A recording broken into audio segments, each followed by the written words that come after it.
Lho, Hah? Sinuwun Prabu Sasra Hambara didupak karo Prabu Baladewa. Masalahe? Sinuwun Prabu Sasra Hambara nantang karo wong Ndarawati. Ayo wis kuwi oleh-olehane kaya ngono kuwi. Wong ki nek senengane nantang karo wong dilalah sing ditantang wani, ya jenenge kuwi basane Jawa ketanggor ngono kae, Gok. Lah iya.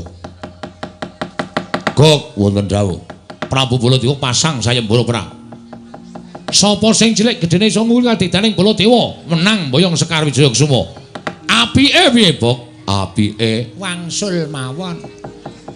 lho, bali nanti? Bali teng negara Pageralun. mergo nek sampeyan boten kersa wangsul teng negara Pageralun, sampeyan nandingi Baladewa niki mangke kula kurang-kurang pejane bali Nggawa kuwanda. kuwandane sapa? Kuwanda. Sampeyan niku Mergane sampeyan mesti wurung ora wurung tekaning pati mungsuh Prabu Baladewa. Prabu Baladewa niku Nalendra sekti kalintang jayaning perang tinatah mendat jira menter tinumbak bengkung sinuduk putung. mula negarane Ora tau ketekan mungsuh mergo do wedi karo Prabu Baladewa. Aku sampeyan lajeng wani nampa Sayembaraning Prabu Baladewa niki mengke sampeyan ora entuk Sekar Wijaya Kusuma ning Bali malah dadi batang dadi kuwanda.